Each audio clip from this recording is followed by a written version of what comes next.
everyone is aware.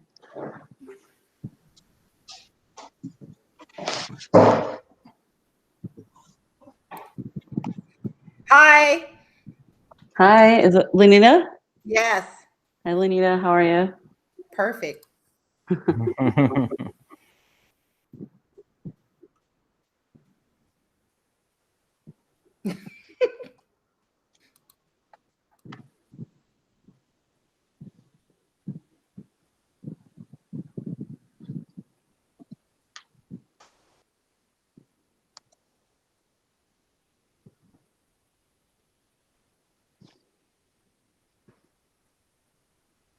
How's everyone doing? Pretty good. Yeah. Yeah. Very good, thank you. I am also good. Yeah, it's really exciting to have everybody on. Noelle Jim is the main GDG organizer for Modesto. So he kind of helped me transition and tapped me to be the Woman Tech Maker Ambassador for this area. So that's awesome. Yeah, shout out to Jim. Oh, thank you. Yeah. Putting it all together. I love it. Yeah, Daisy's just been a huge benefit to this community, and so really glad to have her and happy for all the work she's doing.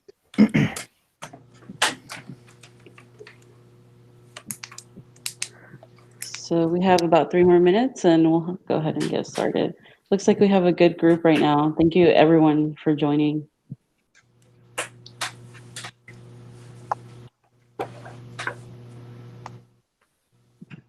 Anybody got some good jokes? I can ask Alexa. I could just ask Alexa and all of the respective Alexa devices could respond. Oh, no, right? Yeah, I have my headphones on so nobody can hear. Yeah. I have a corny joke. I was taking a walk and my neighbors had on a whiteboard. What do you call a pig on a leash? I don't know that one. Pulled pork. Okay, corny. I know. All right. I'm muting myself. And mic drop. Well done. I liked it. Yeah. So Noelle, I'm sorry, I don't even know where are you at right now? Like what city? I am in Washington, D.C. Oh wow, okay, thank you. Yeah. Yeah. So what time is it there? It's like 3 hours ahead? Yeah, it's like 5 o'clock, I think. Okay. You're like, I don't know. I don't know. I kind of live on both time. You know, I've like, yes, it's a mess. So I have alarms and that's how everything is run. Not by the time, but when something tells me to log into something. Yeah. I work like East Coast hours, so I'm usually online from 6 a.m. to 2 p.m. or thereabouts. Yeah.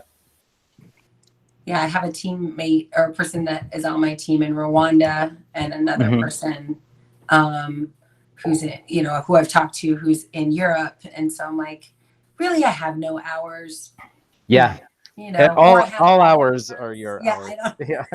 Either I don't work ever or work all the time. I prefer to think of it as not working at all. Yeah. Good thing I like what I do. Yeah. Okay. So we'll go ahead and get started, and I'll add people as they come in because it looks like I have to admit everybody coming in. So welcome to our Women Tech Maker Modesto meetup, and our organizers are Jim Hudson, who's on the line as well, and Amy Pizzoni, she's here as well, and myself. And then, oops, I think the screen is in the wrong place, but here's some places you can find us on Instagram at Women Tech Maker Modesto, on Facebook at WTM Modesto, and Slack. It's WTM Modesto as well. And I'm the host today. And our code of conduct is just be excellent to each other, and respectful. Make sure that the conversations remain respectful within the chat, and if you're asking a question. Yeah. And then our website is WTMmodesto.com. And again, you can follow us on YouTube, Facebook, Instagram, and Slack. And if you have any questions, just feel free to chat, like send it in the chat. And so our speakers today will be Roxanne Finks. In honor of Pride Month, we're so excited to hear all about Roxanne's journey into the tech world and her advocacy for the LGBTQ plus community in tech. And after her will be Noelle Silver, who will lead us through Ask Me Anything conversation. We're going to try to focus on how to make our tech community more diverse. But if you have something else you would like to ask her, please feel free to do so. Okay, so I'm going to hand it over to Roxanne. You're going to share some. Oh, go ahead. Real quick, Daisy, are you recording? Yes, it is recording right now. Okay, so just wanted to make sure everybody knows that, so they can whatever. They know. Yeah, okay. Yeah. Just want to make it. Yeah, we are recording this session, just so you're aware. Yeah. Thank you. Let me stop sharing, Roxanne. Okay.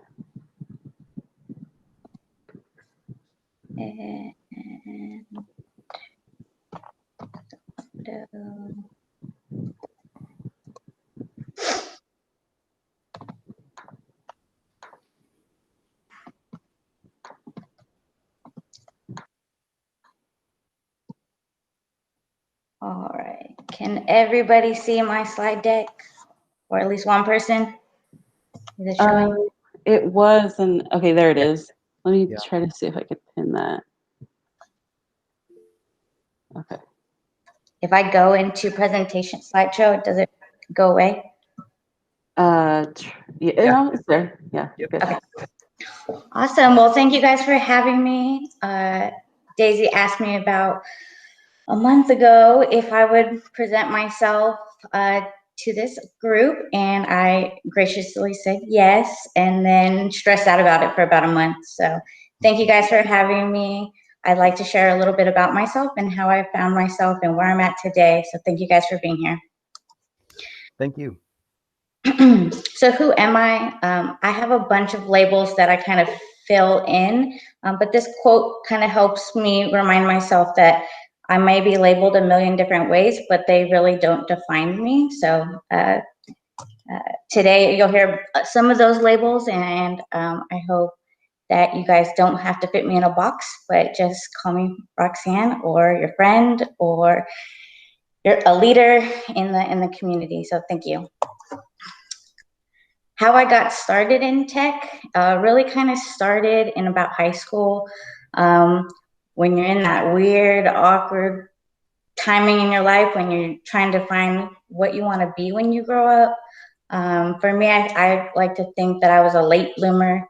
I knew that I was good at math and science, but I didn't maybe want to be a scientist, or wasn't sure where I was going to go with that. I come from a military family, so the thought of starting in the military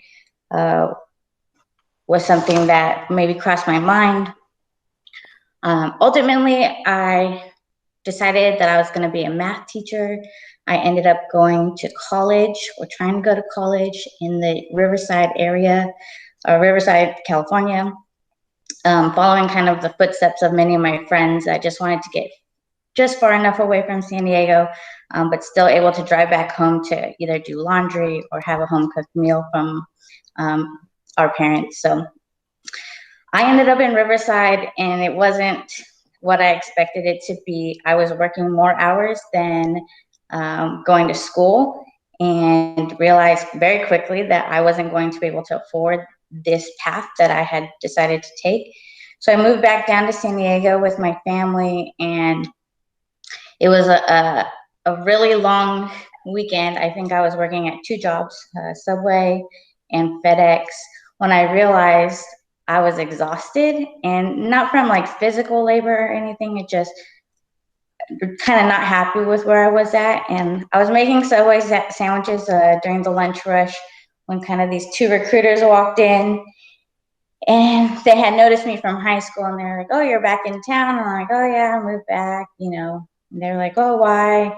And I said, you know, couldn't, the college thing wasn't working out for me. And they said, you know, slid their little business card my way.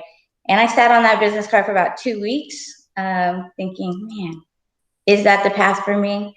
So I just took a visit to the recruiter's office, and ultimately ended up hanging out with the recruiter for a day and going through all of the jobs that the military has. And I went to the Army office, I went next door to the Navy office, I went next door to the Marines. And ultimately, the Army had the best deal on the table, so I ended up joining in 2005 as a 25 Bravo, which is an information technology specialist. When the recruiter asked me, you know, what do you want out of the military? For me, it was multiple things. I knew at that time we were in a time of war. I knew that I wanted to get as far away from San Diego, which a lot of people think I'm, that's weird to hear somebody say that San Diego is beautiful. But I really wanted to kind of get away from my surroundings and truly find myself and become myself, become independent, not have to rely on anybody.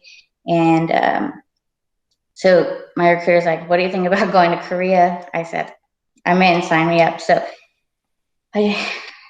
not too long after that, I was on my way to boot camp in South Carolina, and then schooling in Georgia.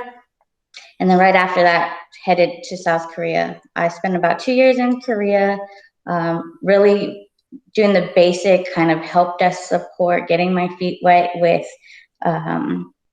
you know, the information technology world. What's really cool about the Army is you really spend a good chunk of your training. Literally every week is a lesson in hardware, software, configuring switches, running cables, putting up a satellite network, and pretty much anything. But they really take the time to really train you. So I thought that it was really nice to kind of get my IT career started in the military, because that laid the foundation and gave me a little bit of expertise in each of the areas to kind of guide me. Not that I had a choice in the military of what kind of direction I wanted to go. You just kind of were told, you know, you're going to do this mission and you're going to put up this network. So that was kind of a little bit about my time in Korea. And then Germany, when I got stationed in Germany, I actually was in a unit that was really, really small. So we didn't really do much of IT work. Even though I was a 25 Bravo, I felt like I wasn't technically doing that role. I was more learning about other Army roles, like maintaining a vehicle, learning how to shoot weapons again, all of that. So I felt like my time in Germany was a little bit short-lived in the IT world, because I didn't get to do the things that I was so used to doing. But then my unit actually deployed to Iraq in 2008, and at that time I was sent to another unit to kind of help maintain the network. A lot of Active Directory roles, IT engineering type roles, making sure we had Windows updates and things like that. So that's a little bit about my time in Korea. And then I put here, like, tell a cool story. There's so many stories of like cool things I got to do or missions I got to do. But I think instead of telling a cool story, I kind of wanted to tell maybe my biggest challenge in the military was not being able to be myself. So as a lesbian in the Army in the years 2005 through early 2009, I didn't get to kind of serve openly as a lesbian. So that equated to some dark times. Even in the IT field, we have how am I trying to say this? There are sometimes not enough women or people that look like you or feel like you. And so I faced a lot of those challenges already. And then on top of that, not being able to be myself. The next bullet here is kind of don't ask, don't tell investigation. So when I was in the Army, in each of the places I was deployed, South Korea, Germany, and Iraq, I actually went through don't ask, don't tell investigation. So for those of you who are maybe too young or don't know what don't ask, don't tell is it was a policy put in place that did not allow people to speak about their identity, but also people weren't allowed to ask about your sexuality. So that was put in place for the safety of the military, the people that serve the military. But it was challenging, I think, for people like myself to sign this document in the beginning of your service and then not say anything. Some people continue to choose not to say anything because they don't want that to define them in the military. But for me, I really battled with this, and in each scenario in South Korea, when it first happened, I was a little scared, like why is this such a big deal? Luckily for me in South Korea, my leadership didn't care too much, and they said, hey, let this be a warning. You're a good soldier. We want to keep you in the service, but we're going to kind of slide this under the rug. It came up again in Germany when I believe some male counterparts were not happy with my responses when they wanted to go out on a date or hang out, and I was like, no, thank you. So they did some digging on my social media, and I think found out, and then started to go down the path of trying to rile me up and tell senior leadership people that I was gay, and there was all these signs. Again, they didn't have enough evidence, I guess, to kind of kick me out at the time. So again, I got through that investigation. The last time it happened was in Iraq.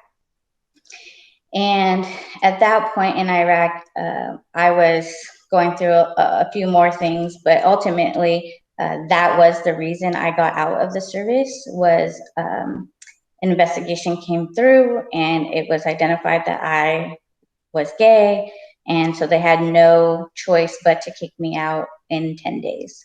So I quickly had to pack my stuff, transition back to Germany, and then kind of pick myself back up and figure out what I was going to do post-military life. So yeah, that in itself is, I thought at the time I was going to be in the military for a long time, longer than 4 years, at least serve my 6 years. But that wasn't the case. I was, thinking, how am I going to, transition? How am I going to move on? So those were some of my challenges in getting started in tech. Kind of the next chapter, when I think of my life, the next chapter was, just kind of started at that point. What was I going to be? What did I want to be? So the same question kind of coming up again. Did I want to continue doing what I was doing in the military? Did I want to go back to my path to teach math? Did I want to try something else? Did I just want to enter the workforce? I had an interview right after I got out of the service, and it really was an interview that kind of changed my life. They said, we could hire you, but I really want you to think about your future. And if I were you, I would go back to school, get a degree that matches what you did in the service, and then, pursue opportunities after that. And so I thought that was very interesting to hear from somebody just giving me honest feedback. And I took that and I kind of dwelled on it for a little bit. And I decided that I would go back to school. So I ended up graduating at CSU Stanislaus here in Turlock, California, with my computer information systems degree. During that time at Stanislaus, I found myself a little bit older than the general population there, but I was very interested in, getting involved on campus, networking with people, whether that was veterans or students that had similarities to me. And I found that building that network helped me get through these next couple of years of schooling, and eventually set me up, I think, for success. When I was at Stanislaus, I landed a job at Foster Farms, which is where I'm currently at. I got my foot in the door as a service center analyst, which is kind of like our help desk, and went through this IT trainee program for about 1 year. And then I ended up getting promoted into a functional analyst role in the business systems area of our IT department, where I was on various projects supporting SAP software, some cloud-based software, and we just ended a big warehouse management project last year. And then not too long after that, actually last September, I was promoted as the service center manager, where I'm at currently today. I'm currently managing a team of about 10 people, which, if there's a year to be a manager, 2020 is the year to be a manager, because I've just pretty much experienced everything. And it's a challenge, but I'm up for it, and I'm really excited to continue my career in a role like this. So some of the challenges in the kind of this chapter of my life is I've always felt like there hasn't been a lot of training or career development. Although that's been true, I don't let that stop me. I try to continue to learn new things. There are a ton of free resources out there to kind of, if you're not getting this, then you need to seek these things out. I also kind of feel like there's a lack of women role models out there. And then I quickly realized I just wasn't looking in the right places for these people. They are out there. This group is one of them. Plenty of women role models out there, and we continue to grow this group for the next generation. And then kind of my one big personal challenge was just feeling kind of career burnout sometimes, kind of when I would say in the middle of my career at Foster Farms. And I got some advice from, I think, a person on the call. She says, well, what is it that you want? If you can make the perfect role or job in your career, what would it be? And I said, well, I'll kind of do customer service based, plus add IT, plus kind of onboarding. And she said, then do it. And so I just think that's interesting. If you're feeling burnout or not sure what path you're on or what you want to do, if the role doesn't exist, create it. And that's kind of where I feel I'm at today. Like I thought about that question. I continue to think about that question all the time. And you kind of just have to create that role for yourself, or keep searching for that job, because it does exist out there. Or somebody's going to be willing to create that role for you. They want to keep you. So kind of where I'm at today, it's just what kind of leader do I want to be in technology? First and foremost, I want to be my authentic self, and then I want to encourage people to also be their authentic self. I take all kind of my life challenges, and I want to make sure that I am not repeating those things kind of for the next generation. And some of my advice that I have for people is to just be your own self-advocate. If you're not happy of where you're at, you should be doing things to change that yourself. And my last bullet here is kind of just make sure that you're building a network and using your resources. You don't have to do things alone. There are plenty of people that you can help, that are out there, that are willing to listen. They're willing to help. They're willing to, connect with other people. Like I said, there's a ton of free resources. If you want to learn how to code, you can learn how to code. If you want to learn how to put a computer together, there are things out there for you to do that stuff. Yeah, that's pretty much it, I think. Oh, here, I wanted to leave with kind of my message. Life is a journey with problems to solve and lessons to learn, but most of all, experiences to enjoy.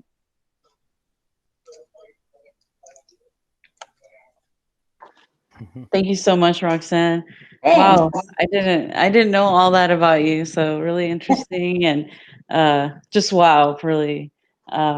If anyone has any questions for Roxanne, please feel free to either post them in the chat or unmute yourself and go ahead and ask her.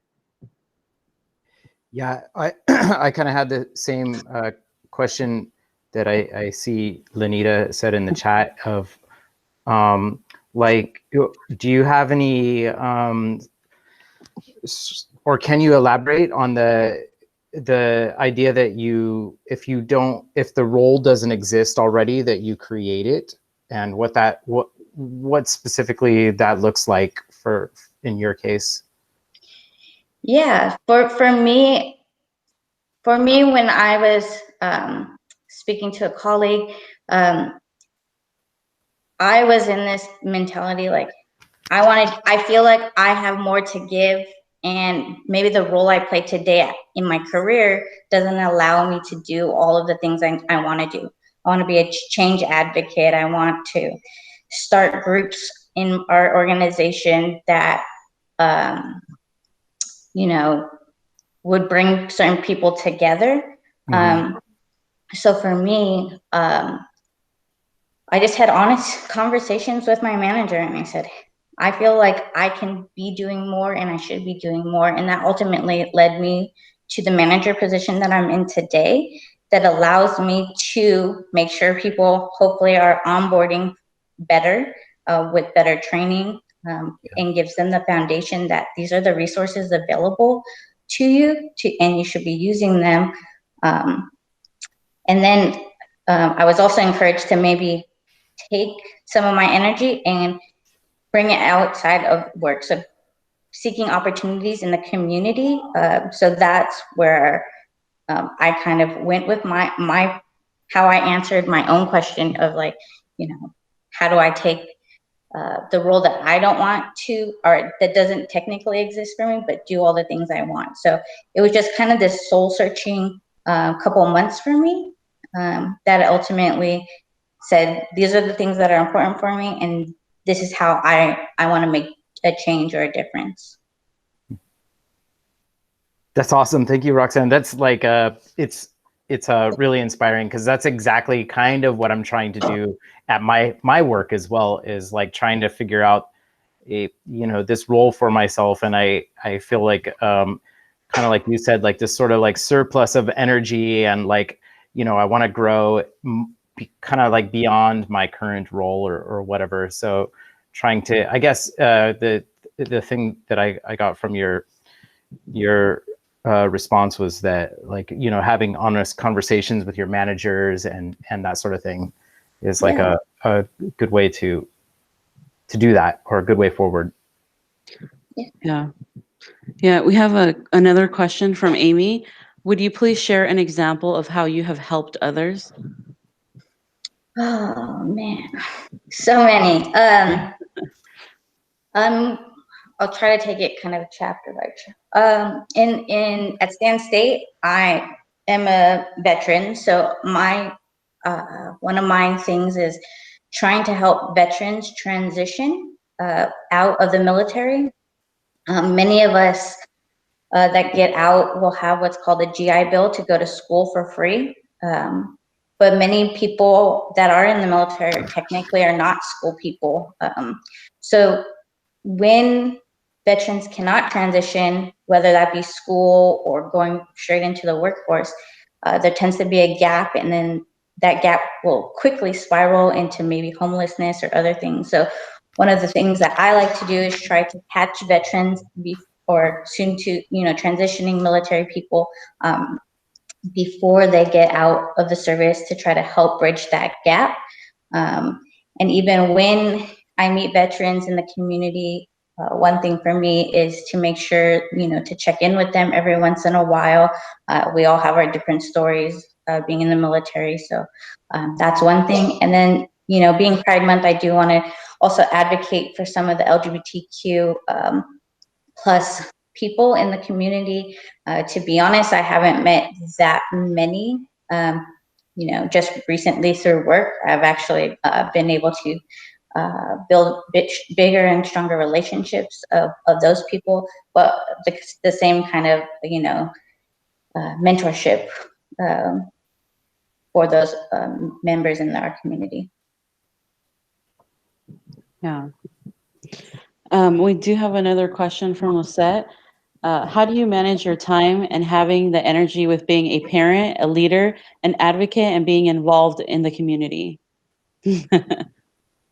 Yeah, I'm not gonna lie, I take naps. Today, in fact, I took a quick nap, power nap, 12 to 1. I want to be honest, like my wife does a lot of the heavy lifting on some of the parenting stuff. We work well together in that sense, and we communicate well. When she needs a break, when I need a break. I would think the parenting part is the most exhausting out of all of the things she listed. And like I said, my wife is there to thank for all of that.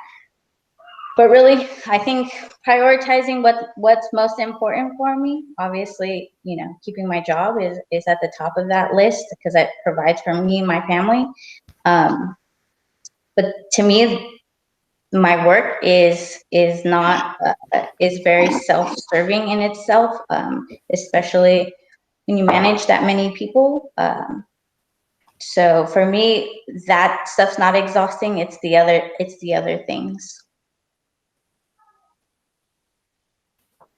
Yeah, so this is a question for me is like going into like your first tech job or starting out in technology and you start feeling, I guess like the burnout and the challenges, like what would you say to somebody that is starting to feel that and wanting to give up? Yeah, for me, when I felt that burnout, I really relied on some key people I trust, and they led me on the right path. It was going through a lot of self-analysis, soul searching. They said go through this exercise about redoing your resume or interviewing for a job, applying for jobs and interviewing for jobs. Not that you necessarily want to leave your current job, but in those processes, I think came a lot of, digging deep, like what is it that you really want to be or do or whatever. And in that process, I learned about, I'm actually wearing the shirt, Lesbians Who Tech, which was right here in the Bay Area, was a conference for the LGBTQ community. All of the tech companies in the Bay Area, open to kind of allies as well. But so my wife literally sent me to the Bay Area to attend this conference, and you quickly realize that even though I feel so small here in the Central Valley, like just over the hill is all of this, all of these people that look like me, feel like me, want to do as much as me. And so for me, when you're feeling that burnout, you just have to reconnect with yourself. And that's what I did. Do you have a link, or maybe we can share a link for Lesbians Who Tech, that conference? I don't know if it's an annual event or I just want to make sure everybody has a chance to follow up on that. Yeah. lesbianswhotech.org. This year is going to be virtual. Mm-hmm. So I'm very curious to see how they're going to do it, but they have a great lineup of speakers. And they kind of have some worldwide events too, for all levels. Oh, thank you. Thank you. Yeah. Okay, so you have another question. It says, from Zoraida, sorry. Thank you for sharing your amazing story. You spoke about being authentic. I believe part of this comes from within and also from the people that surround you who help us feel like we can be our authentic self. How can we, as allies of the LGBTQ plus community, help build the safe space for authenticity? Yeah, I think as you guys find out about people that are a part of the community as allies, just support them. we all have our challenges and things like that, but for the most part, I think what we're just seeking for is help. I mean, support from you guys, and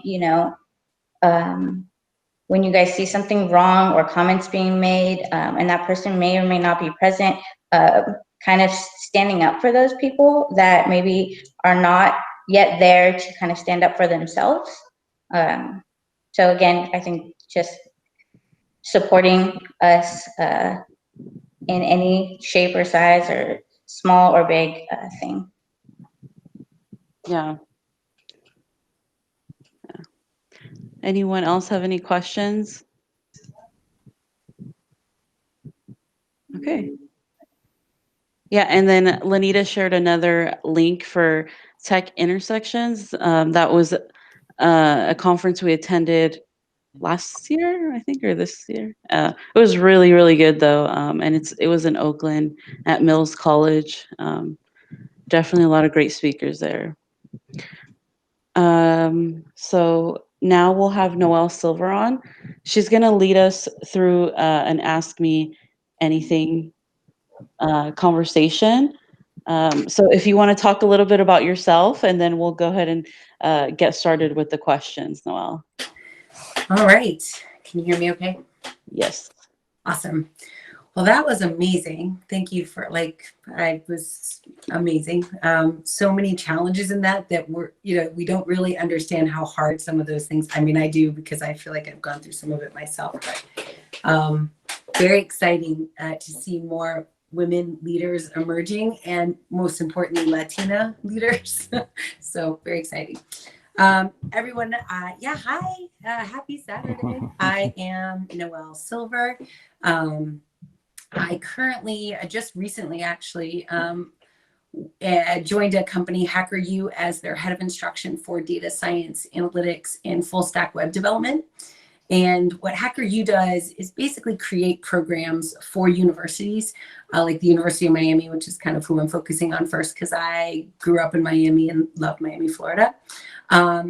So starting there, but the reason I joined them is because I'm super just passionate about changing the dynamics of the types of people that are working in software engineering today. The paths and the recruiting. I mean, there's just this entire system that's kind of set up, not necessarily in the favor of someone like me or someone who's gone a non-traditional path. But that being said, I started off my career at IBM. I was there for 12 years. It was right during Y2K. And then I went from IBM, and I was involved in server-side development. I learned Java. I taught Java programming to a lot of people who didn't look like me, that called me kiddo. And I went through a bunch of stuff with them. I then, once I left IBM, went to Red Hat and was the only female on the solutions architect team globally, which was extremely sad. But I was happy to do it, and I loved it. I actually uncovered, very similar to what Roxanne said about finding the job, finding the role that you want. And if it doesn't exist, exactly creating it. And this became that role where it was a little bit of a bunch of things. And so I had a lot of flexibility in crafting it into something that would accentuate my strengths. And I definitely did that. That set me up to move over to VMware in a time of, I've been at these companies in grand transition. So I was at IBM when service-oriented architecture was just becoming a thing in web services. And now we call them microservices, but it was just at the beginning. And I went to Red Hat when open source was just becoming a thing.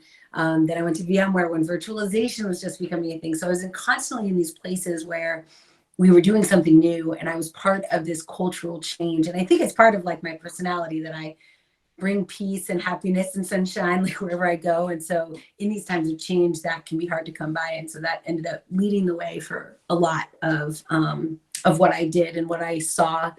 I then left VMware to go to Amazon to lead AWS trainers, and built a team of trainers. To this day, I'm friends with everyone I hired there. That, as a matter of fact, one person I hired is now has my job, which I'm super excited about because he's a person of color and just amazing. Took him a long time to get that role, but he's there, and I'm happy for it.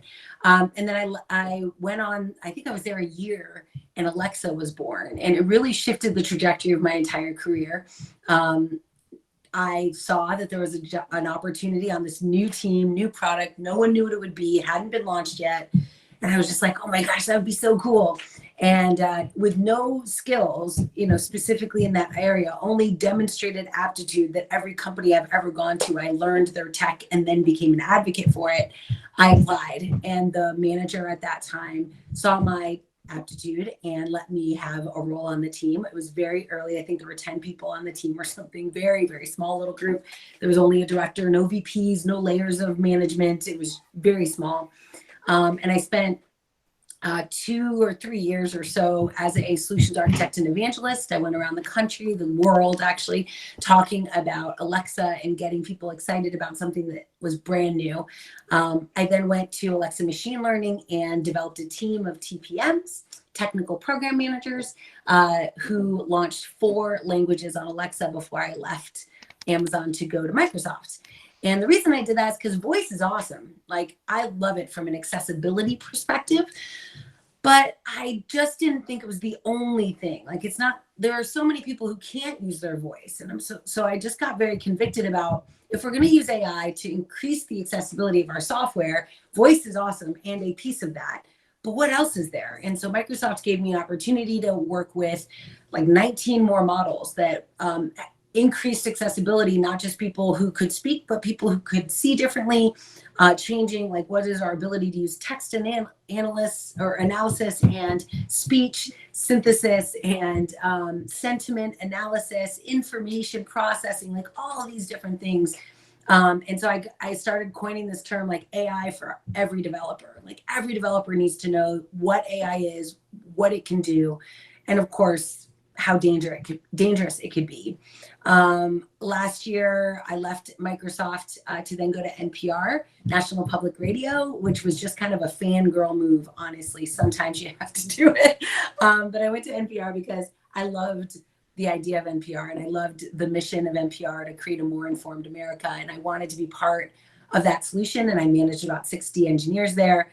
But then in this time of coronavirus, everything started to change for me. I started to get very intolerant of just not being treated well and not being treated right, and not seeing, or maybe being able to understand why we didn't have as much diversity in teams that I felt like we needed to have. And so I started changing the conversations that I was having, and that led to my position at HackerU, which is, how do I get in front of it? How do I become kind of part of the pipeline and creating a new, generation of leaders, a new generation of engineers that think differently about tech. So, and that, think about diversity and understand empathy and optimism and positivity. And what would that do if we taught people differently on the way into this technology or into this industry?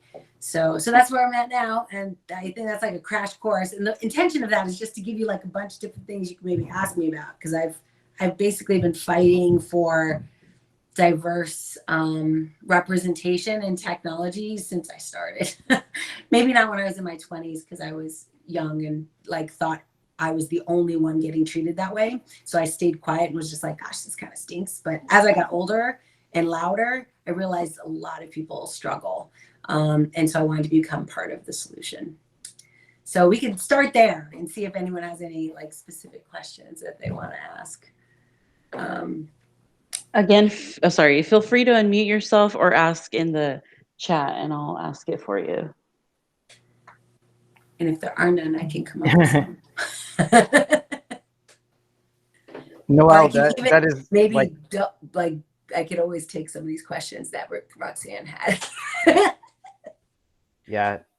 Thank you, Noelle. That's like an awesome trajectory that you just painted for us.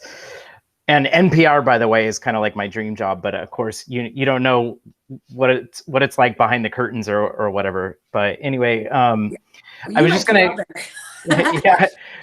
Yeah. But anyway, kind of like tying back into Roxanne's thing about like creating the role, if if it doesn't exist already. You were talking about becoming a trainer, and I'm specifically interested in like developer or engineer training, and I'm just wondering what would that look like if I wanted to create like, let's just assume like my company, you know, has like infinite resources, which they don't, and they would just like give me what I asked for. What exactly would that role look like for developing or creating a role for developer training, something like that? Yeah, I'll even take it maybe a step backwards. I've Yeah. never really relied, and maybe this is just because I'm a woman and a minority, and I've always struggled to get leadership that supported my desires. I've not relied on my company or my manager very heavily to make a way where there might be no way. So what I have done, and you could see this kind of demonstrated throughout my career, is I've done what Roxanne said, which I loved, is, you know, you become introspective and very self-aware of what you want. So that, I think, is the first step, is like, what are the practices you do on a daily basis to just know what you want out of life? Like what work would be fulfilling, what type of job that you'd want. And so in this case, you know, you want to teach people programming. And then I started to do things that would align myself to that. And I kind of call it like a professional, I guess, I don't know, branding. But I started to do exactly what I wanted in the forums like LinkedIn and on Medium. I created a podcast or 6. And today it's easier than ever to do these things. And so I would set up a little plan and I'd be like, I want to be seen as an expert in X. In my case, it was AI. I was not an expert in AI. My trajectory of education to move into AI and be, I don't know if you saw, but recently there was an article written by Read Write, and they ranked the #1 like speakers to have at your AI event. And I was like ranked #1, which is crazy, because #2 was like this crazy smart person from MIT, Dr. XYZ and this. And I didn't graduate from high school. I didn't graduate from college. I actually hate school, which is why I like what I'm doing now, because I can create a new type of school for people like me.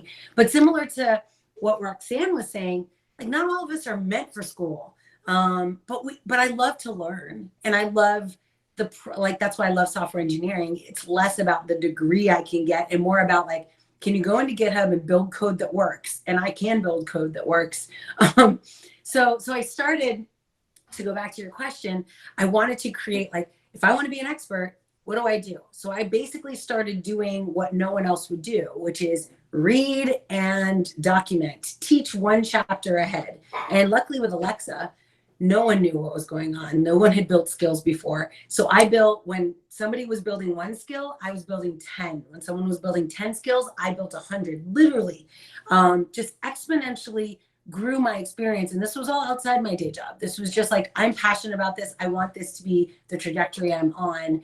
And I built those skills, and then I started talking about them. If you're a writer, which I like writing, you write articles or a blog. If you're a speaker or someone who likes talking, you could do a podcast. If you are good on video, you do a YouTube channel. It doesn't really matter. And you don't even have to be good at it. It's just, you need to hone the connection between your values that you're now working on being connected to and what you want to say about it. And that only comes, I think, with practice. And then you become seen as like the expert in it without even like being, you know, having the traditional path towards expertise. But that doesn't really matter when it comes to tech. And so, for example, in my world, here's what's so cool about the way things work out, right? Like, I am now building a technical program for university, and it's built around like industry expertise. So now when I go to look for instructors, adjunct instructors who will teach at university level, I'm not actually looking for academics. I'm looking for people who do the work, who've written on LinkedIn, who've published papers, who've got opinions about like the way things should be done, who have done the work in specific organizations. And so it's so interesting, I think, because before I don't know that I ever could have been an adjunct instructor or even a professor at a university. And now we're creating a way to do that. So I do think a lot of it is self-awareness, figuring out what you want, and then starting to act as if, and start studying what you want to study, be vocal and like advocate, like say out loud what you're learning and what you're thinking and how you're thinking about it. And then start looking for opportunities that match those goals. So it's just my 3 cents, I guess. Brilliant. Thank you. Yeah, super inspiring. Thank you very much. Yeah, of course. Awesome. So I have a I have a question. A lot of times, like we have events and we have low attendance ratings, and you know, we really like want to keep doing this. But what would you say? Like, what is the best way to like get people's attention and get them excited about learning technology and being part of communities like this? I think the biggest thing is, of course, creating value. One of the things that always saddens me is when I see people create lists of things like 44 experts in whatever. I won't say it. I don't want someone to look back and be like, she was talking about this. But like a list of experts, and there are no either women, there usually are women, but they're definitely not women of color, and there's no Hispanics. And I only know this because I'm looking for them, right? I'm looking as a very young person. I would be looking for someone who looked like me, and I never saw them. And even now, like, could I be that person all the time? I could, but now I feel like this weird token thing where I'm always the one they ask. And I'm like, this just isn't right. Like, how do we get 7 out of 15 people to, you know, not be just the traditional pool of people that they always go to? So I'm trying right now very hard to expand who we talk to about it. And just like what Roxanne, I mean, Roxanne's not specifically any kind of like big shot social media person, but I learned so much just from hearing her story. I actually was inspired to be like, oh my gosh, we should just have people come on and do what Roxanne just did. You know, like it would be great to just have a circle of people where I just get to learn about what they do and their experience, because in the end, it makes me feel less alone. A lot of the struggles I have when I'm in the struggle, I feel like I'm the only one who has it, or that the thing they're saying about me is actually offensive, like is about me. And it turns out it's not about me. It's some unconscious bias in it, you know, and I take it super personally when it really isn't. So the first thing I would say is like leverage, like no one has to know what they're doing or know what they're saying. Like just encourage people to be their authentic selves, I think is how Roxanne put it. But like let people tell their story and then do it consistently. I think consistency is probably the number one reason why like things don't grow, because people can't rely on it. They don't understand like when it's going to happen. And so it's hard to gain momentum when you as a consumer of the thing don't know when it's coming. So for example, I recently launched a TikTok account and have been doing videos on like AI and teaching people how to code. It would be another thing, Jim, for your like do something like that, like little 1 minute. You can certainly teach something for 1 minute. But so I'm doing that. But now I'm starting to see followers like that come every day, and they comment every day, and they are getting used to me posting every day. And if I just stopped, that momentum would be gone, and those people would stop trusting that I'm going to, you know, supply content that they can use every day. So I think consistency is key, and then authenticity of the voice, like making it not so much here's me teaching you something, but more like every person. And this is maybe more to the point of diversity. So I would just love for everybody to have a voice, and for that voice to have, you know, space to be heard. All of us have different things. I mean, I didn't mention anything about my personal life, but I have 4 kids. I'm a single parent right now. My dad lives with me. He's like Finding Dory. He has no short-term memory, which creates its own set of complications. You know, I just changed jobs. I'm in DC. I'm not native to DC, so I don't know anyone here. I mean, there's just, it can be very hard and very lonely. And I mean, some days I think like, this is impossible. How can I even do this? So being able to go and hear that other people struggle and other people, like their tools and techniques for just making it, we're all making it. We're all, even if we don't know it, doing something every day to like figure it out. So creating that space for those voices to be heard. And And then just being okay with whatever number you have and letting it grow organically, I think is the other thing. Now, if I wanted to talk about just like old school marketing, right? This is why I mentioned those 3 prongs. Like whatever you're good at, use that as your vehicle. But if you're trying to grow a community, you want to get that information out to as many channels as possible. So I use this thing called Social Live.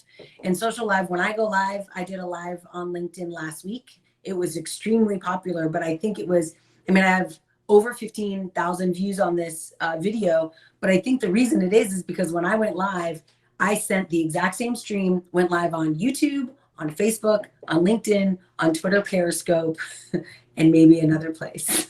So like it was out there and it was free. Like I don't charge for anything. And then eventually, like recently I created with a couple friends of mine, this program called disaster recovery. Some of us in tech know what that is, but a disaster recovery plan for your life, right? What happens when disaster strikes? How can you use the same concepts in DR, in tech to your career? And when we built it, we were like, oh, now we have value. We give value all the time through these channels, but now I'm going to say, here is this really cool thing I want to talk to you about. Register for it. Now I have your email. And if I ever decided to sell something, maybe I would go that route. But investing massively in the community, I think is what's needed today. Like just give. And don't give, like give knowing that when people realize your intention and your consistency, that they'll show up. And they do. I mean, I've seen this happen over and over and over again. But it's hard at the beginning, especially when you have like, 15 people, 36 people. We just launched Women in Voice Latinx. And our first event didn't have that many people, but we got lots and lots of interest. And so you just have to keep going though, because it's, sometimes your ego's like 30 people, like, dude, is it even worth it? It's totally worth it, because what ended up happening is one person on that event decided to do their own event. And it's like Mother Teresa, right? If you can't feed 100, then just feed 1.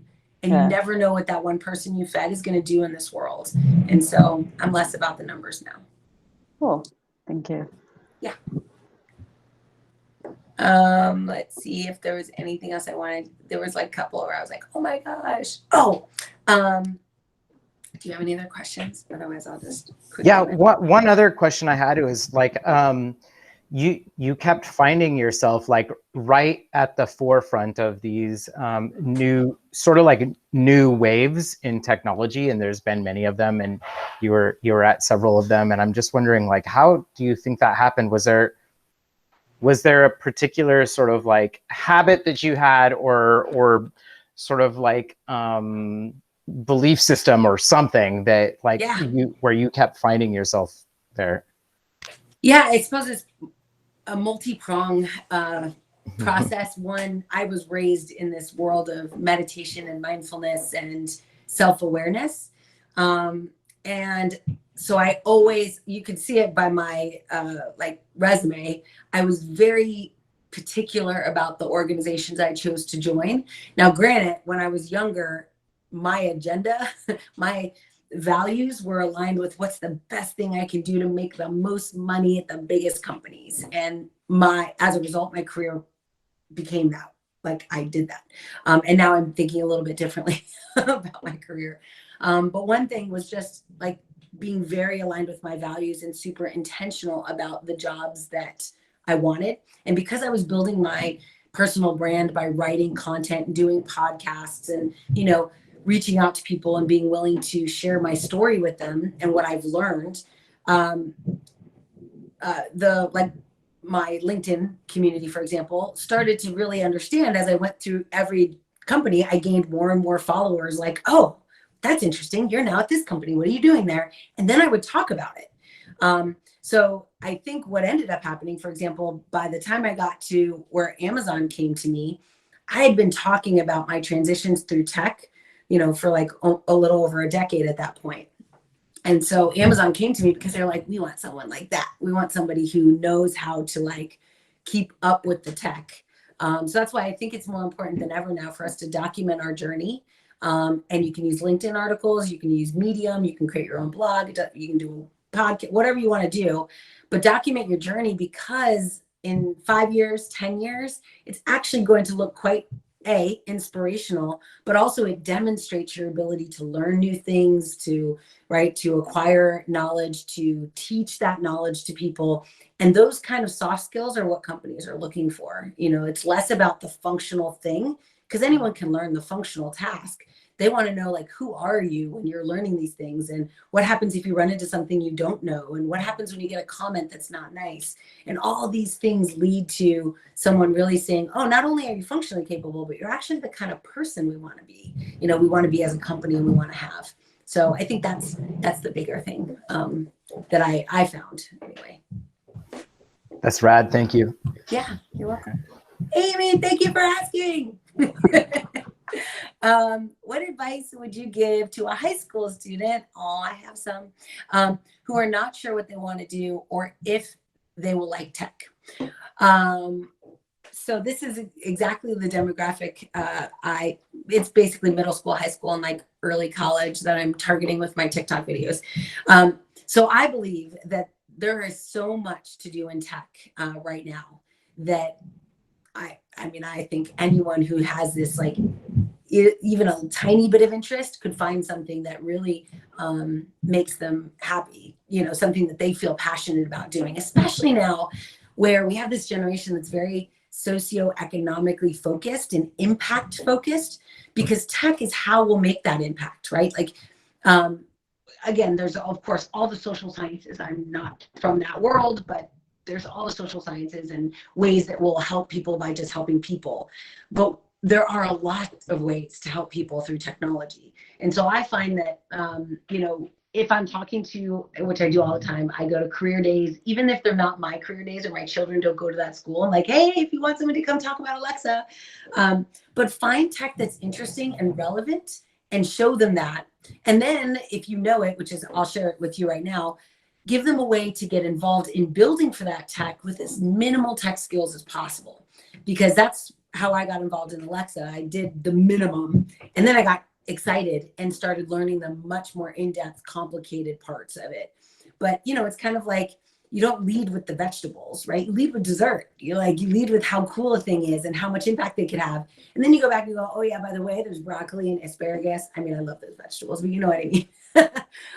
So I start with Alexa. Alexa is almost ubiquitous these days. And Alexa has released this thing called, I don't think I can type it in here right now, but maybe you guys could type it in, it's super easy. Blueprints.amazon.com. And these are no code Alexa skills. And there's, over 100 of them now. I think some of them are very close to the skills that I built years and years ago. And it allows them to see it's like, think like a coder. You don't actually have to write the code. Thank you, Amy, for doing that. You don't have to write the code, right? You could instead go in with your bright idea and build out the skill. Amazon will build the infrastructure for you, set up the skill, launch it, like everything. But it gets you thinking about software, right? Like, oh, I just built this thing. That thing is a skill. That skill is basically doing some functionality, whether it's listing out favorite quotes when asked, whether it's creating a quiz, but it starts to get them thinking like a coder. But the best thing is that they actually can go live with it on a cool new device. Another thing that's inspiring is AR, VR. So these are the three things I bring when I talk to high school students or middle school students about tech. So bring in and connect. I have my computer all set up, and I built an AR, VR environment for them to play around in. But you could have them do it too. Like, it's not complicated depending on how much time you have. But the conversations I say is like, hey, have you ever seen like Snapchat? Snapchat is all AR. It's all augmented reality. It's building filters. Right now there's a lens studio. You can go in and build it. And if you can tie the fact that they're building a lens in Snapchat and that's fun to the fact that there's an entire career where you could do that for a living and get paid, in my mind, that's when those light bulbs go off and they're like, wait, I'm sorry, what did you say? Right? They get super excited. So those are the mechanisms. And then I have a HoloLens. So I bring in a HoloLens and let them try it on. And I'm like, think about what it would be. And I talk about things like cognitive rehearsal and the benefit, like, for example, basketball players have if they are in a VR headset or augmented reality headset, and they practice shooting hoops for an hour in their mind, like, in their mind, not for real, in VR, that they are actually exponentially better at the task when they actually do it in real life. So now all of a sudden, what could you do? What could you help someone do where they can't, they're in a socioeconomic environment that they can't do that. Maybe they don't have hoops. They don't even have a computer. Maybe you become that person that creates a small company that goes into these areas and gives them this tool, right? And scales their ability to use this tech. I think high schoolers in general have been very excited about, oh, wait, I could do that for a job. And also just the concept of entrepreneurship, right? Like, you don't have to go the route of what I did because I felt like that was the way to go. You go work for somebody.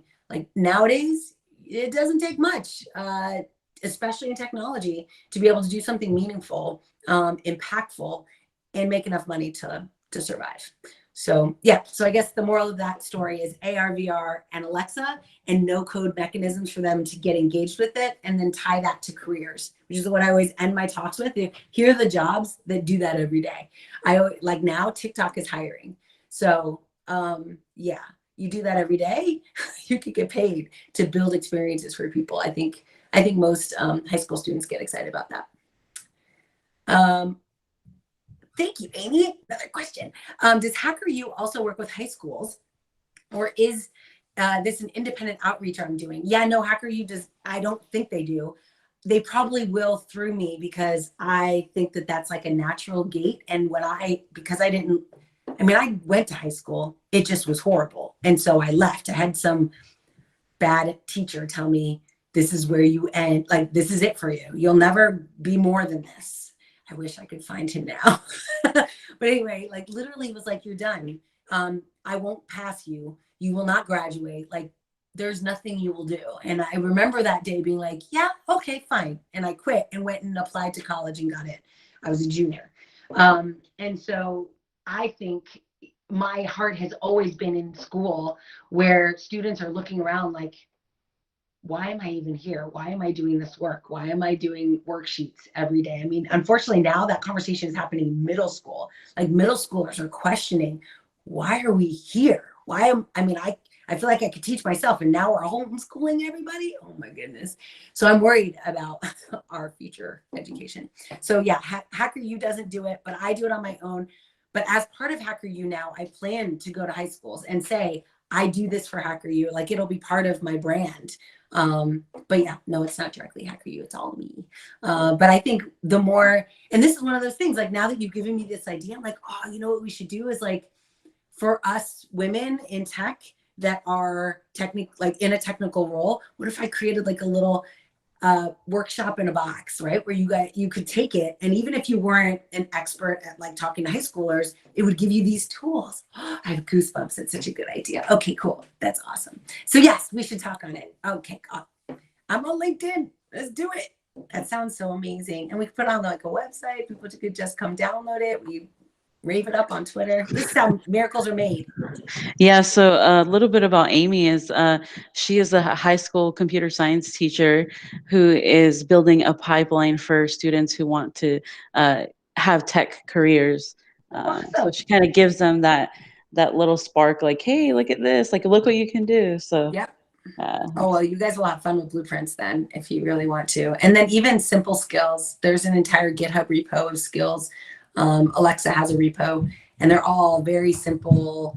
All my skills started as those templates, and then I evolved them, and they became I've built over 100 skills for Alexa. 40 of them are on the platform, and like 10 of them were in the top 20 skills of all time for a few years.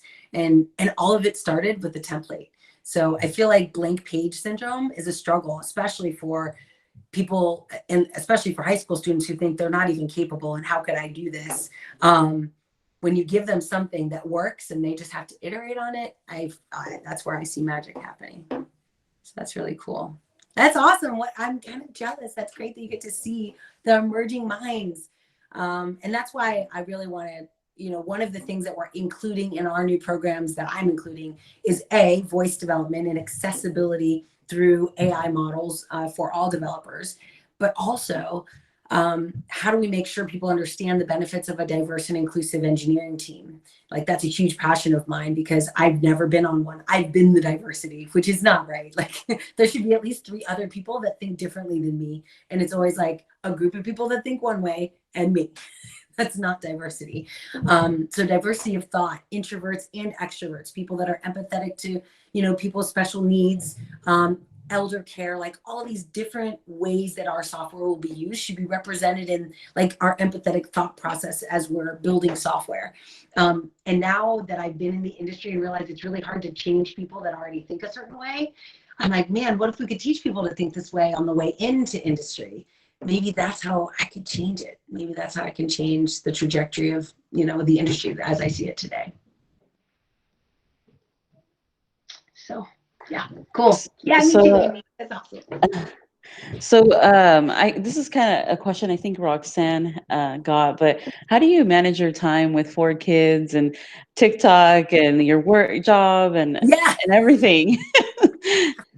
Seriously, I know. I'm like, the second anyone who knows me knows that now people probably will, but like knows that I started another thing. Like TikTok is 1 minute at a time, which is how I convince myself. But the key, of course, is being a good PM of your own life. So I think it's a great skill for everyone to have. Like, there are some people who are like, oh my gosh, project management, I hate it. And I was like, well, you should probably know how to PM your own life because it gives you the ability to exponentially grow. Now, I do spend, relatively long amounts of time in the silence and in meditation before my kids wake up. I wake up around 4:30 or 5 every day. Don't be hurt by that. It's not required, but that's my world. I don't actually set alarms. I set an intention to wake up when my body is fully rested. I literally say that to myself when I go to bed, and I wake up whenever. And it's sometimes, I look at my sleep analysis and I wake up at the exact same time almost every day, which is fascinating. And when I wake up, I go through a morning ritual, if you will, or routine, which includes silence, stillness. Sometimes I listen to a guided meditation. Sometimes I have Calm and Headspace on my phone. I have YouTube, so I'll do something. I exercise. I try to exercise every day, and I have to set the intention every single day, because if I don't set that intention every single day, one day turns into 2 days, and then before I know it, I haven't worked out in a week. So every single day I wake up with the intention to work out. Now, sometimes my kids wake up with me, which is really sad. Not much happens when that happens. But I spend time in silence, mindfulness, meditation. Then I get on my bike. I'm a Peloton person. So if any of you are Peloton people or we're thinking about it, I'm Unity Girl on Peloton. So you can come find me and we can ride together. Once I get off my bike, I then do old school project management of my life. So I have this, calendar. It's like pen and paper calendar. I have a notebook, and I literally say, okay, here's my day. Here are all the things I need to get done. And I block it out on my calendar, like on my written calendar. And then I copy it for cognitive purposes into my digital calendar. And that way I know at the very beginning of my day what I need to do the whole day. And I also know what I can't do. Like, putting it down on my calendar reminds me that there is only so much time in the day. And if I look at my day and it's like 9 hours back to back of stuff, that's unrealistic, especially now where all my kids are home and I'm their only, adult person that can help them and take care of them. So I've learned to set different expectations for myself and be very kind about what I can do and what I can't do. And that's why I actually like TikTok, because I can feel like I'm helping and teaching in 1 minute a day. And I do it in one take, and it takes me less than 5 minutes end to end to do the whole thing. But it makes me feel accomplished in a way that I would have felt that writing a blog post, but it takes me like 2 hours, or doing a podcast, but then there's post-production. So finding mechanisms to do what makes you feel fulfilled, especially professionally, but also satisfying all of the things that are important to you. I think I call it a flywheel, right? Like it takes a lot of effort to get it going, but if I revisit it every single day, set my intention every day, it's a little bit of effort, but it keeps the wheel going. And it's working for me so far. Thank you, Lisette. PM your own life. I know somebody should write an article or a book or something. I don't got time for that, but or a TikTok. yeah. Ooh, okay, I can do that. I can do that. I don't know what I could talk about in 1 minute about PMing, but it is a term. Like project management is funny. I always hear these like judgmental terms about that concept or that role within the team. And it's such a critical role for me. I wouldn't be able to do what I do with all the people I have to serve and then also take care of myself without having some kind of organizational structure around it.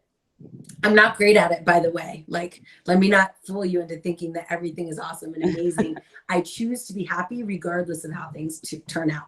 And most of my days, there used to be days where I would just cry over my dishes, and I would do dishes around 6:30 every night, and I would just cry, you know, just overwhelmed, sad, disappointed because I didn't do what I thought I would do, disappointed because I snapped at my dad because my patience was gone. Like, just cry. And that's totally okay. But I choose as soon as I can, I'm like, I'm going to be happy now.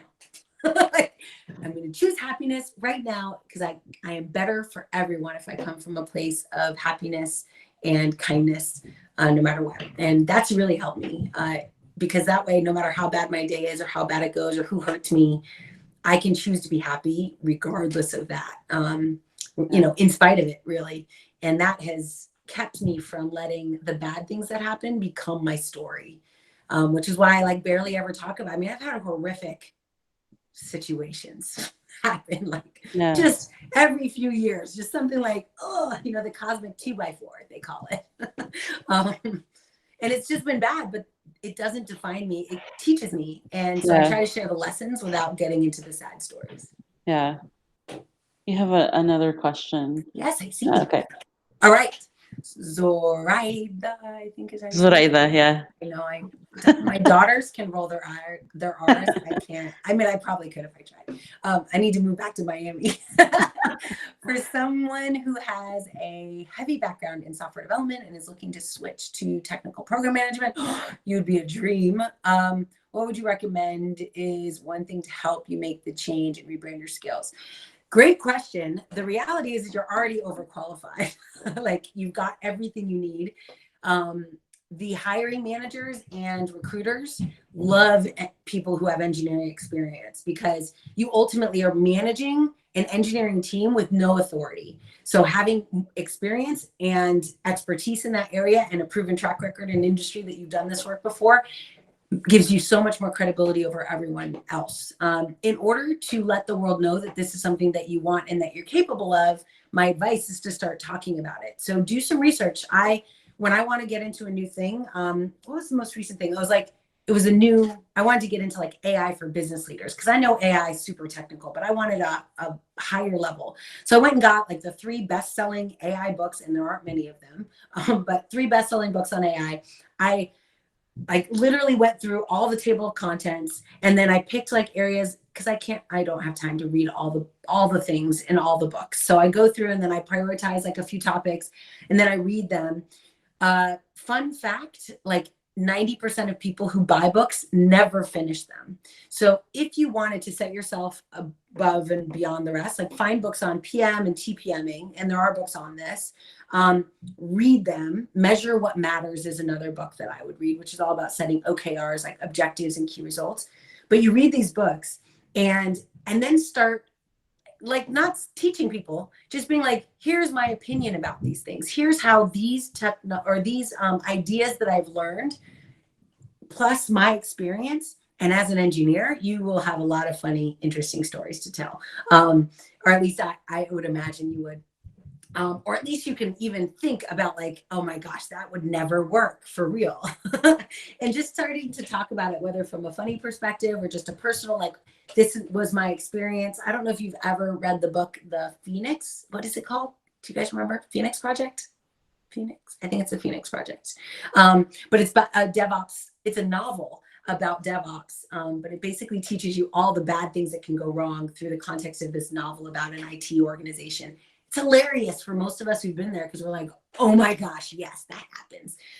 So starting to do things like that, like learn the thing, like go out, grab 5 books or do LinkedIn Learning. There's TPM courses on LinkedIn Learning. Start writing down your ideas as they come to you, stories as they come to you, and then just start getting it out into the world, whether, like I said, LinkedIn, YouTube channel, whatever your comfort zone is. And yeah, that's what I would start doing. And then LinkedIn will, the nice thing about LinkedIn and writing articles for LinkedIn is that it will immediately start, the algorithm will pick up that you're an expert in this, even if you're not, even if you're just getting started. And the main thing is right now, there's not a lot of people talking in this way, not a lot of people advocating for their own brand in this way. So the algorithm will favorite you and say, oh, this is our TPM person. And it will start to expand who it shows you to. And of course, the other thing is when someone goes to look at your profile, they see your featured articles and they're like, oh, she's an expert in TPM and she's an engineer, score. And they start coming to you, which is the way I like it. All right, cool. Hopefully that answered your question a little bit. Looks like do you have any resources that you would recommend integrating AI into mobile? So it depends on what you're doing for mobile. I hope you're doing a platform independent way of building for mobile, which means you're not in like a specific iOS stack and a specific Android stack, because my answers are very different per. But I guess my first question is, have you heard of cognitive services? This opened my eyes. So Microsoft is a bunch of things, and I have some hard feelings with that company. But one thing that they are doing that I am a gigantic advocate of is they are democratizing artificial intelligence. They're creating models with all their money and all their resources. They're creating AI models and then giving them to developers so that as a mobile developer, you could implement in any mobile app, you could add in speech to text and text to speech, and poof, you've got an app that someone could press a button and talk to your mobile app instead of having to like go on the smartphone and click the little things. They also have text analytics, which allows you to, when somebody says something, you can analyze what they said for keywords and then even use those keywords to search for functionality within your website and show them the respective page. This is the combination between natural language like Alexa functionality combined with what your apps do and being able to put them together in a new way, because Alexa doesn't really map to a visual component. I mean, it does a little bit, but it's not like I can say, hey, Alexa, show me, the Salesforce data for last week. I have to build something pretty specific to get that to work. But you have the ability to do that in a mobile app, and it doesn't have to be Alexa that you use. You can just use a model provided by Microsoft. So look at Microsoft Cognitive Services. I actually did an entire series on my YouTube channel called This Week in Cognitive, and it goes through all the different models that are available. And it's literally just an API call away. So all your mobile apps, and that's true for mobile, web, Bootstrap, doesn't matter. If you are building an application, you can leverage 19 different AI models, including speech, including knowledge, including chatbots and personality chat and all of these different functionalities. You can just call an API and integrate it right into your application. So awesome. Thank you. That's awesome. So wonderful. I have Yes. another question for you. When you had your video about why you left NPR, I kind of wrote down some quotes that you said there, and you also mentioned you were tired of fighting a battle other people that didn't look like you had. And can you elaborate a little more on that? And if you have a specific story you can share with us and how you handled the situation. Yes. So what I've noticed over the course of my career is that, which again, I used to think I was alone in this and now I realize I'm not, but is that I have struggled my entire career to do what I now look back and realize like my white male counterparts never struggled with. They never had to constantly defend themselves. And this is not necessarily true for just Hispanic women. I have a lot of women of all types that say, oh my gosh, this is my life. I deal with this all the time. So I can give you a couple of examples just to illustrate the challenges. But when I was at IBM, I was 20 something years old. So I might've been like a triple minority. Someone said that on my TikTok recently. I'm like, oh my gosh, that's so true. But I was like young, I was female, and I was a minority. And the people I was teaching I was teaching object-oriented programming in Java to an entire room of people that were older than me, whiter than me, and not female. And it was crazy hard. I would always ask my counterparts, like my peers that were teachers, and be like, do you get like 25 questions in your first 10 minutes of talking? Like just kind of like shotgun, like just trying to figure out what you know. And no one had that experience, only the women. And there weren't many of us, but there was like this instant, you know, if they were male and in my class, they'd instantly be like, all right, well, what must you know? And they would derail the entire class for 15, 20 minutes until I got better at handling that, where I'd be like, all right, look, here's, you know, where you can go to find out who I am and what I have. But at the beginning, when I had nothing, there were days where I'd run to the bathroom crying because I'm like, how would I know that? That's not fair that they're asking me these questions. It's not my responsibility to even know that. It's like they're putting me in a position to instantly look dumb. And that never happened to my peers, which was shocking. But then even more recently, you know, I was in an organization and noticed that a bunch of women, specifically women of color, were leaving the company or going to different organizations. And so when I got to that organization, there were 9 women, which was decent. I mean, there's like 25 people in the org or 50 people. But anyway, there were 9 women, which I thought was a good number. It's a number I use. Like I asked that question when I joined an org, what's the demographics look like? So I understand kind of what I'm dealing with. My leaders have always been men, except in one case. In that case, it was a white woman. It was just as bad, unfortunately. But in that scenario, one by one, these women would leave. I think there was one more woman when I left. And I was wondering what was going on. And so I started to reach out to them, and they each had just mentioned that they were just struggling, that they, you know, like every meeting was a struggle. Getting accurate performance feedback was a struggle. They would get these weird performance reviews that would say, you know, it's not so much like what you did, but more how you did it, or your communication needs to be worked on, or all these like intangible, regardless of the actual performance data, where the performance data shows, like in my case, I had gotten an award for bringing in like, or influencing 600 million in revenue. There was a hard number that said you are a rock star. And I still had in my performance review someone saying, not really sure you understand, you know, why you're here, what job you're supposed to be doing. And I got a bad review that year, which is bizarre because I did my job and I did it right. Someone calls it like a moving target.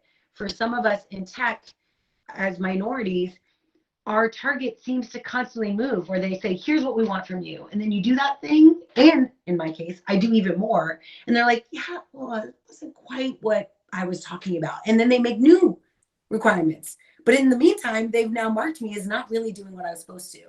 And it's just super, super frustrating.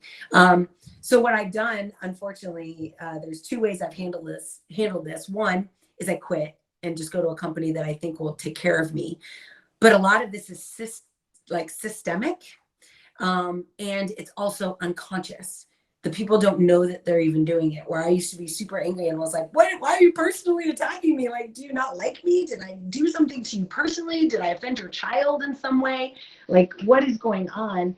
And then I realized it was just unconscious bias. They couldn't see that a person like me with the way that I look could operate at the same level as their peer, or as my peers, who are not like me. And so at one company, I hired a whole bunch of people. I've always hired people. I like building teams, but I hired people, and the people I hired got promoted before I did. And they were, of course, white men, but what? That's crazy. So these were the kinds of struggles that I had.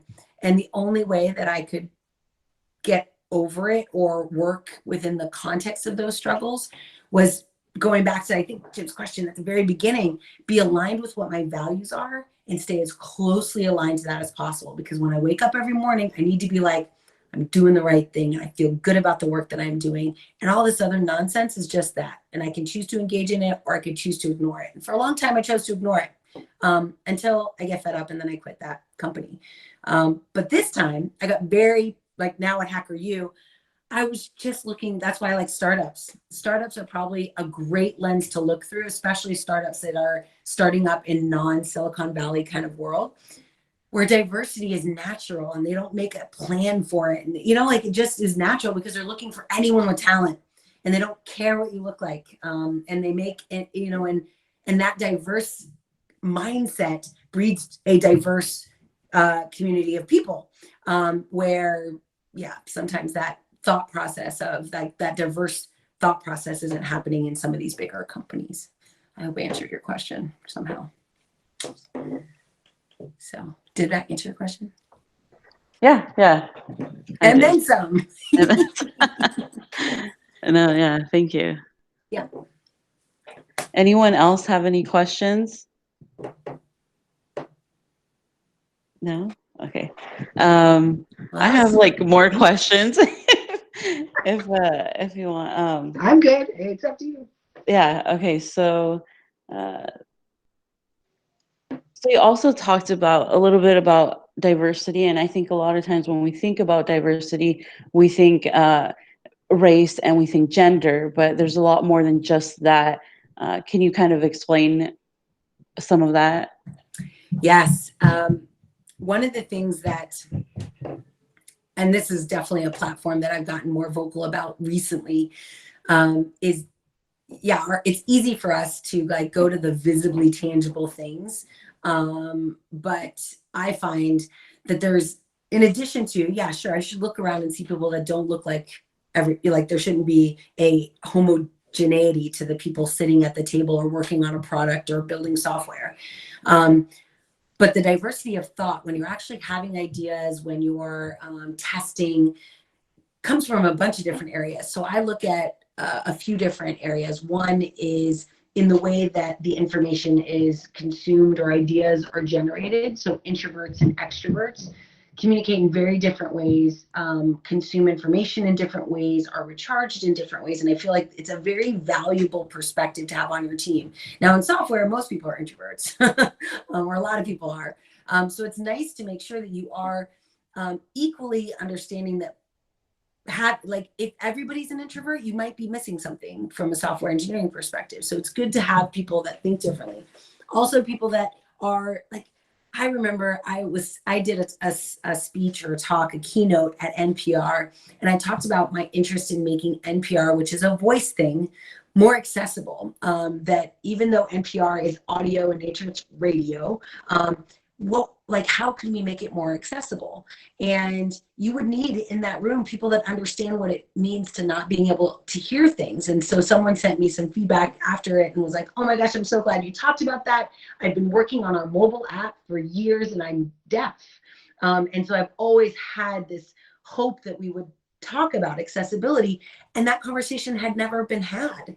And so again, in her case or his case or whoever it was, they felt very alone.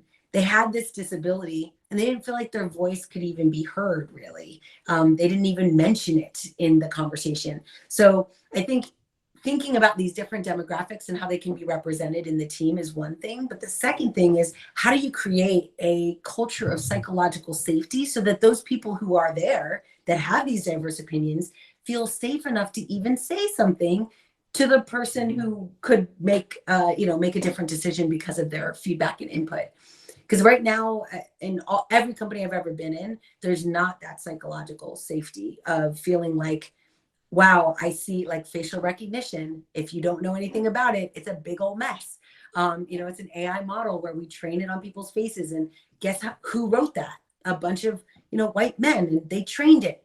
Guess what? On mostly white male faces. So the models are all broken because you put a non-white male face in front of the model and it messes up. So we're now dealing with the repercussions of that. IBM just stopped doing that work. Amazon has stopped, decreased their efforts in facial recognition. But the funny thing is, like, we could fix it, right? We could just get more diverse data instead of just quitting. It's just very fascinating to me. But how do we, in my mind, like there was probably an engineer who thought that was going to happen, right? Saw that coming. And if there wasn't, how do we make sure that there's an engineer on that team who would see that coming? Someone like me who'd be like, so it does not act right when it looks at my face. You know, like somebody should have been able to pull the chain long before now, where it's now, you know, costing companies millions of dollars because they've already implemented it. So yeah, I think that's part of it as well, is like creating a diverse team, but that looking beyond just the physical part of that diversity into the way that people think, the way people act, the limitations that people have, you know, the abilities that they have, and ensuring you have someone. They don't have to have a disability. They just need to speak for them, right? It's like the Lorax. Someone who speaks for the trees needs to be on the team to represent the perspective. Yeah. And what about like, you know, white males that are in a position of, you know, like hiring and helping people? Like, what do you say to them to try to make like the community or their groups like more diverse and support people in that area, I guess? Yeah, I mean, allyship is so important. I think the number one thing that has maybe been unfortunate or sad is that over my career, I've had so many people who I would consider allies or friends that are compassionate and empathetic to my situation. What I am always shocked about is that none of them really even knew what was happening, even though they watched it happen, or they knew and felt something, but didn't know enough to call it out. I mean, I was escorted from the building for really crappy reasons at Microsoft. And of course, my entire team was mostly white. And they all looked at me, and even one person was like, "This doesn't seem right. Should I call somebody?" And I was like, you know, I'm in it. I am the victim. Like, I don't know, buddy, maybe.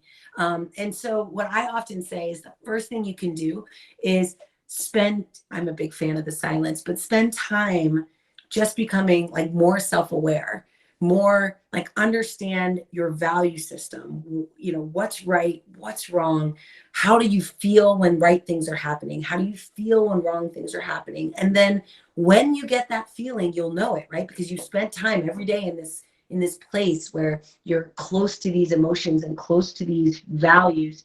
So when it happens in a meeting, you instantly get that like nudge, which some of us who are more self-aware, when we get it, we know what it means. Sometimes you get it and you're like, gosh, is that like, did I eat something? You know? So I say like, become more self-aware so that when something bad happens, you see it and you recognize it. Because so many times, especially on Twitter, I will say every so often, oh, I'm tired of this. And people will be like, oh my gosh, that shocks me that that's even happening, or I had no idea. And I'm like, what do you mean? It happens every day to brown people, every day. So if you don't see it happening right now, it's not because you're in a special team that doesn't have diversity issues. It might just be because that lens isn't honed to see that kind of pain in the people that you work with. Yeah. So that's what I would encourage. Thank you. Yeah. Roxanne. Oh, yay, Roxanne. All right, awesome. Thanks, Roxanne. Do you have any key mentors in your life? Can you elaborate on some of those relationships? I mean, like you just became a mentor. No, not like officially. But again, I'm a different generation, unfortunately. Gosh, do I have to say that? But I'm in a different generation where I started my career in a time where I felt very alone. And as I reached out to people, even like, especially people that I thought were me, that I thought would help me, I might cry. I always cry in these things.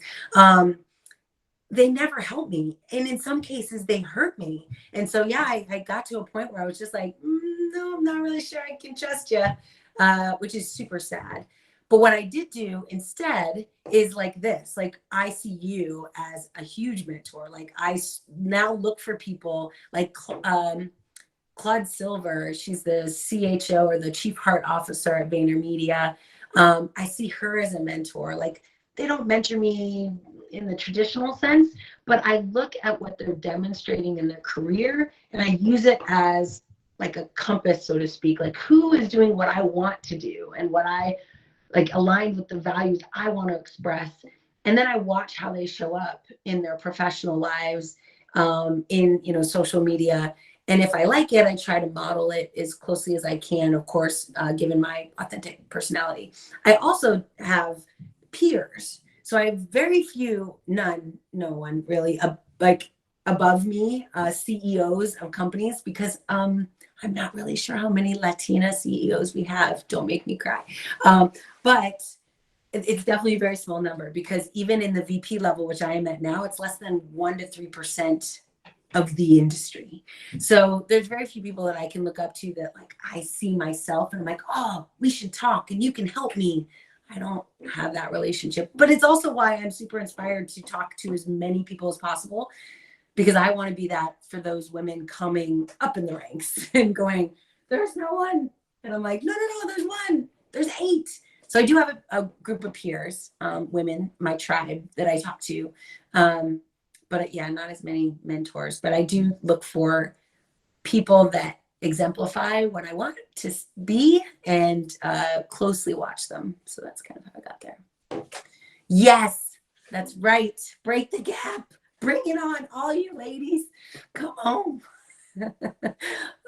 Yeah, it's unfortunate, but it's not like that's not a problem that can't be solved. It just might take some time. But I think everyone, as soon as you start practicing using your voice and writing or podcasting or blogging, like you become that leader, even if to one high schooler who's Googling for someone who looks like them to be thoughtful about a topic they're passionate about.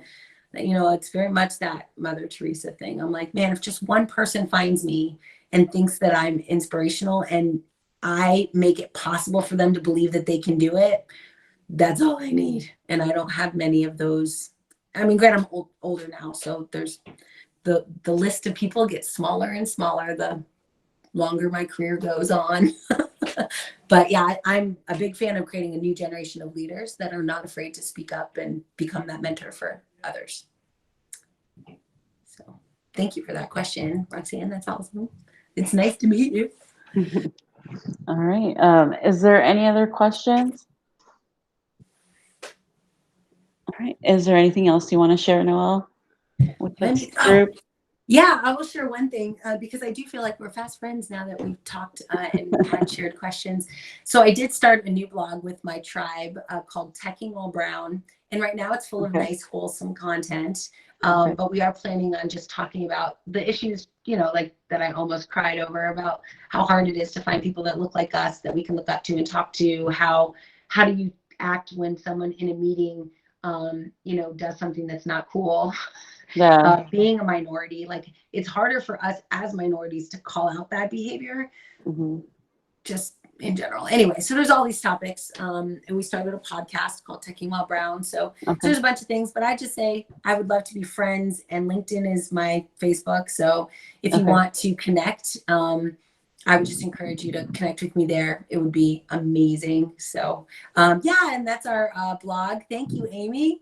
Cool. Yeah, so that's our blog on Medium. And you can go to techingwhilebrown.com and that'll take you to our website. We are launching, we just launched it. Okay, this is cool. Really quickly. So this is an example of how you get an idea and you put it down on paper and then you start talking to people and people will come out of the woodwork to support you if it's like the right thing.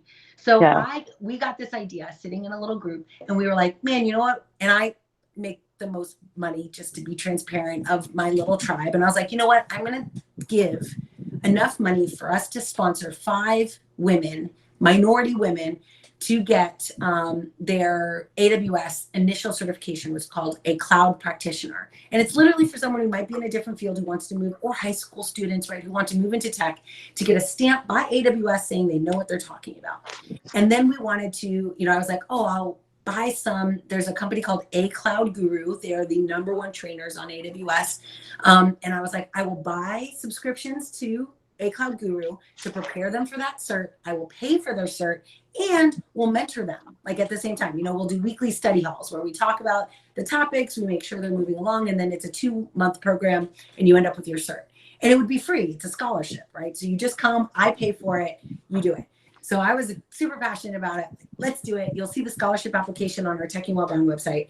And I go to A Cloud Guru and he is like, no, you're not going to pay for that. Of course and he was like, and it's not going to be 2 months. We're going to give them a full year. So he's like, and I wanted a 5-person cohort to start because that's all I could afford. So he was like, you just pick your first 5, we'll pay for the first year and we'll pay for the for the subscriptions. And of course, me being me, I'm like, so now I could do 10 because I can still pay for it myself. Right? I mean, you know, that's how it goes sometimes. But how amazing that I mentioned the idea and I was just like, hey, if you have a discount or whatever, that'd be great. If not, I'll just talk to your salesperson. And he was like, no, we're comping it, no problem. We were all in on this. But I had to have the idea. It had to be written down. We had it on our website. Like, you know, it was thought out. And I was willing to do the work. You know, there's a lot of biblical references to like, you're so close to like sacrificing your own life. And then, you know, something comes out and is like, oh, well, as long as you were willing to do that, that's important. But the universe came through and was like, you don't have to do that. Don't worry. So it was awesome. So now we are right now taking applications. We're going to just randomly pick, but we're going to use that first application pool to create a testimonial base that will go to like big companies or medium-sized companies and just say, would you like to sponsor another cohort of 5? And we'll just keep doing it over and over and over again. And it's like, again, that like, even if it's not 100 people, if I could change 5 women's lives at a time, I feel like I'd be super proud of how that turns out. Yeah. Anyway, it's a nice little story maybe to end with. And yes, you can write guest articles. Oh my gosh, bring it on. Yes. As you can see by the dates on, unless I remove the dates because writing consistently is hard. So yes, I would love to have more articles on there. And there is no, you know, do not feel like perfectionism is a thing. Like just your voice, your authentic voice is all that's needed. So yeah, that'd be awesome. Perfect. Well, I think you, Noelle, and so many other people on here are so inspiring. And thank you so much for being here. Roxanne, amazing job. I loved your story. I hadn't heard it all, so thank you for sharing that. That's amazing. Yeah, and I spoke at Women Lesbians Who Tech, like, I don't know, 3 years ago. So I love that community. It's amazing. And it's not just, you know, for lesbians, it's like lesbians, allies. I mean, it's just an amazing community. I just love that community. They're super kind and nice to me. So I gravitate towards people who are kind and nice to me. But it's a really great community. So thank you for bringing that up. I'm glad you were represent with your t-shirt. Yeah, thank you, everybody. It was amazing. Thanks for having me. Of course. Daisy. This was like, you know, we didn't know what would happen. So thank you. Thank you. Thank you. Yes. So Lena said, thank you. I'm inspired and know I'm not alone in the struggle. Not at all, and Savvy. thank you so much. Yeah. But we struggle with a smile. All right. So this is the end of it. So if you guys just sign up for the meetup page and you'll see our next events coming up. Jim, is there anything else you wanted to add to that? No, I just wanted to say thank you to both Roxanne and Noelle and to Daisy as well for organizing this and pulling this all together. Thank you very much. This is like really inspiring. And I feel like I learned a lot. So thank you all. Thank you, Jim. Yes, thank you, Daisy. Thank you, guys. All right. Bye, everyone. Bye. Thank Thank you. See you on LinkedIn. Yeah, cheers. Okay. Bye. Bye.